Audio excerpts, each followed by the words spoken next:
Salut tout le monde, donc aujourd'hui on se retrouve pour une nouvelle vidéo astuces et bricolage. Donc la vidéo a pour but de vous montrer comment installer le fameux système Wolverine dans une Gearbox V2. Donc là c'est la Gearbox de ma SR 635 donc, que j'ai démontée et j'ai sorti la Gearbox. Donc pour installer le système Wolverine il va falloir ouvrir la Gearbox. Donc on va commencer en retirant les vis qu'il y a un peu partout. Hop. Donc j'ai préalablement retiré les petits engrenages que j'avais de chaque côté pour le sélecteur de tir. S'il veut bien venir, voilà. Donc le ressort je vais le laisser en place, il devrait tenir. Hop, et maintenant je vais retirer les autres vis.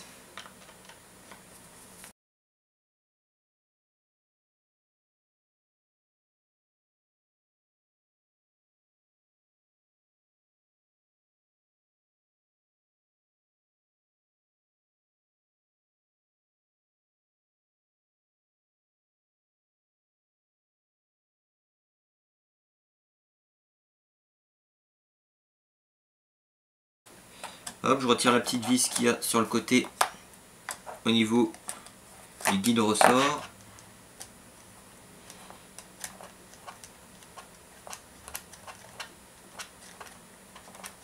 Et après, elle est prête à être ouverte. Donc, voilà, j'ai retiré les vis. Là, je tiens le cylindre pour pas qu'il vole partout. Attention, on ressort quand même. Ah oui, donc vu que c'est la première fois ici, j'ai la petite étiquette normalement. Bah, c'est décolle, donc c'est parfait. Il faut que je coupe. Voilà. Donc maintenant, vous faites attention que ça vole pas partout.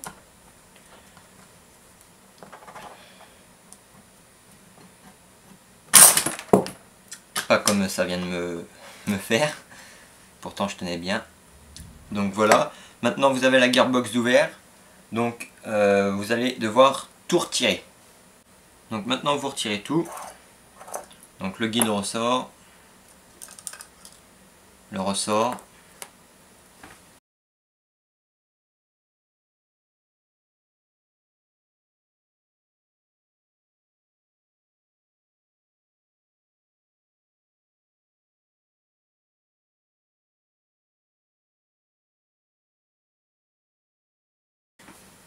Ensuite, après ça, vous allez dégraisser entièrement la partie de la gearbox.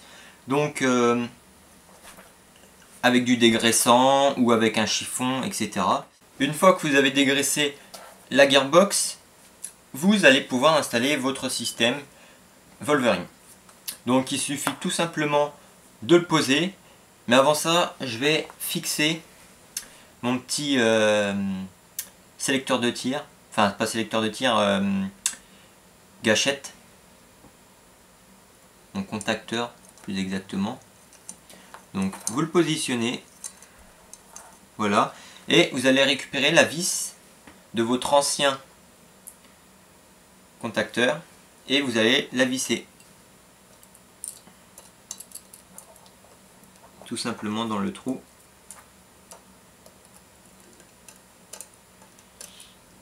Si j'y arrive.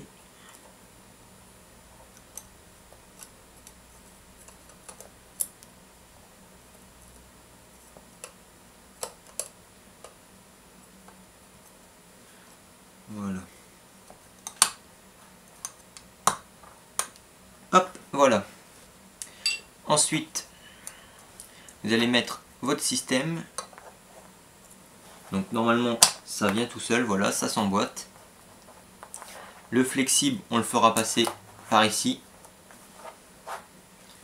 Ensuite, vous avez un câble et la petite rondelle qui vous reste. Donc, le câble du contacteur, vous allez le mettre au niveau du bloc SMP. Donc, vous faites passer le câble en dessous, ce sera mieux, je pense.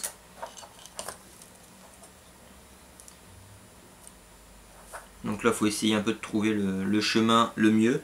Donc normalement, dans la petite prise, il y a un détrompeur, donc vous n'allez pas pouvoir vous tromper. Alors, c'est comme ceci. Voilà. Hop. Donc le câble, le tuyau, il passe ici. Ensuite, il vous reste le câble, donc qui va être relié au contacteur et qui ressortira dans le tube de crosse. Donc, c'est les deux mêmes prises.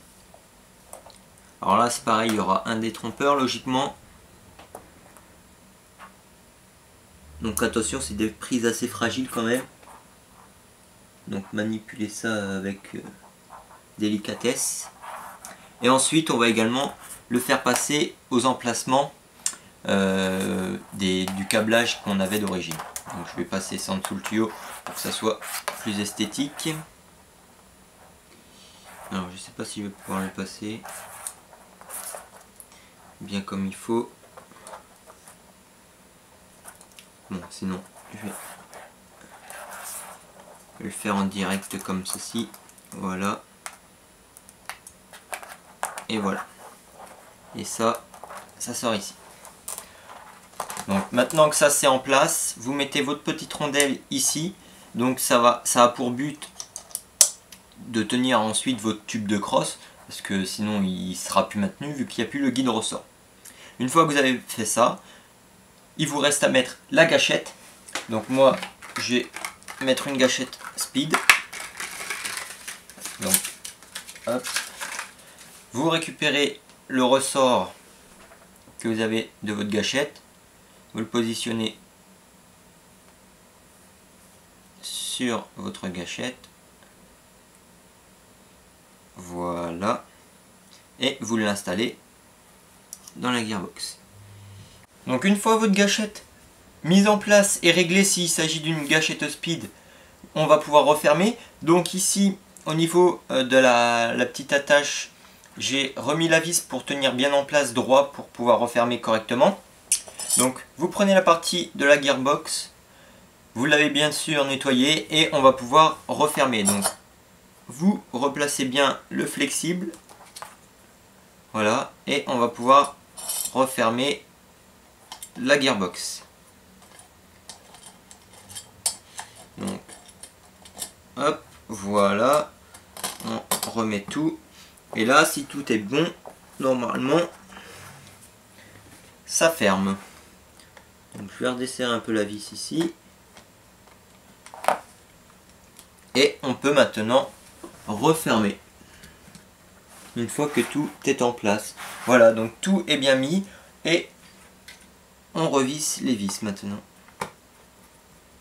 Donc maintenant on peut voir que la gâchette est fonctionnelle. Tout est fonctionnel. On va replacer le système du ball catch. Donc on reprend le bout et la petite vis, on remet tout ça en place.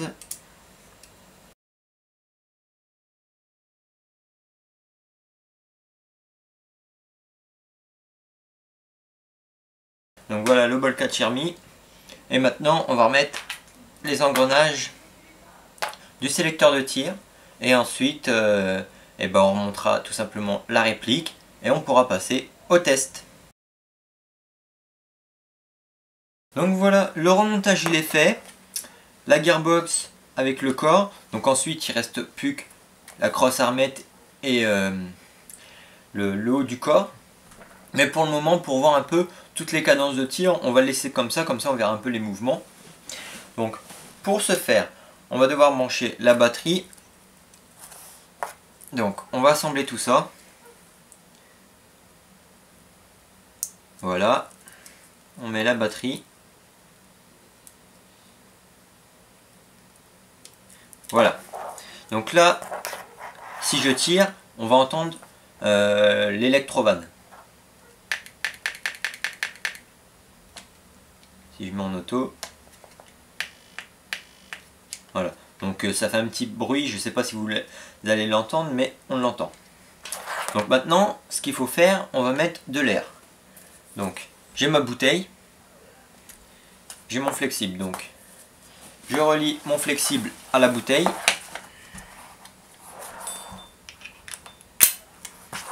et je relie l'autre bout du flexible à la réplique. Voilà. Maintenant, je vais ouvrir la bouteille. Hop.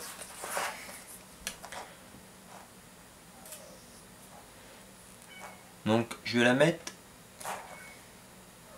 à 120 PSI. Donc voilà pour la bouteille.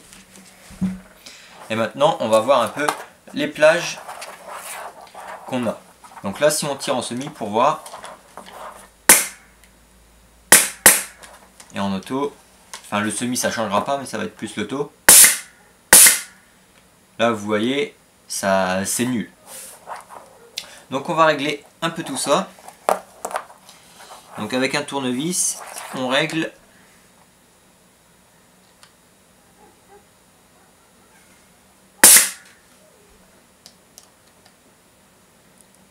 le débit d'air.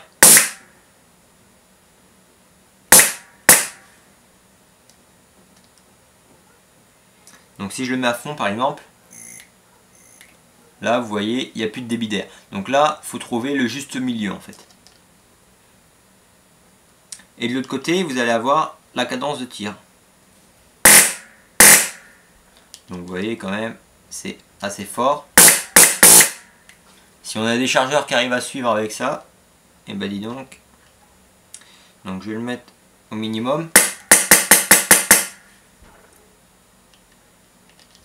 Et en fait il faut trouver le juste milieu entre le débit d'air à envoyer et la cadence de tir qu'on souhaite. Et tout ça en rapport avec la longueur du canon interne qu'on a. Pour pas surconsommer et non plus sous-consommer d'air. Donc là pour rafale c'est bof quand même, on va rajouter.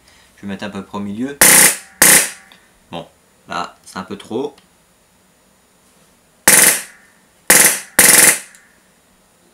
On va laisser ça comme ça par exemple. Maintenant, il faut trouver le juste milieu de l'air.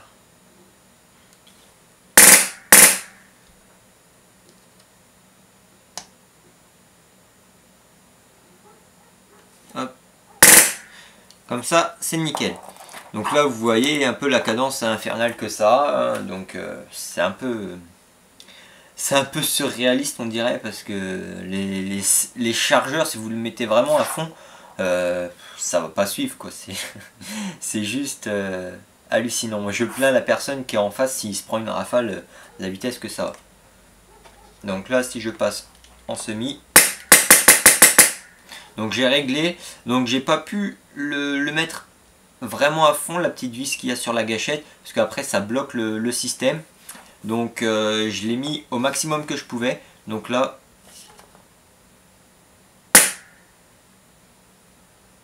voilà un peu la course que je dois faire. Donc voilà, maintenant on va passer sur test de tir sur cible dehors à 20 mètres pour voir un peu la précision que ça a tout ça. Passage au chronie à la 0,20 avec la SR 635 avec le système Wolverine monté à l'intérieur. 348, 352,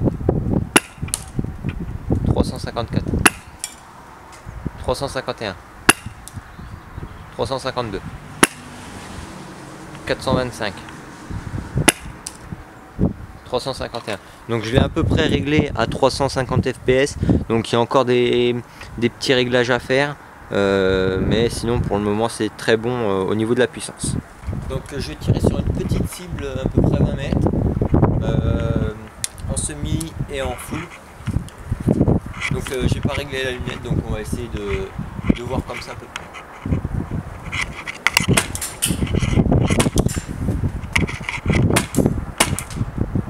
Je vois vraiment pas les billes partir.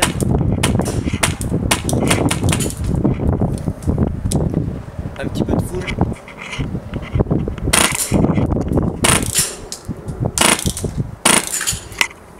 Et je vais vous montrer sans le silencieux le bruit que ça fait. Un semi. Donc voilà un peu le bruit que ça peut faire. Donc avec le silencieux, le bruit est vraiment étouffé. Donc c'est vraiment c'est nickel. Donc on va pas aller voir la cible parce que je l'ai pas touché une fois. C'est vraiment une petite cible que j'ai mis et c'est vraiment pas réglé, donc il faut que je règle la lunette et le hop. Donc voilà.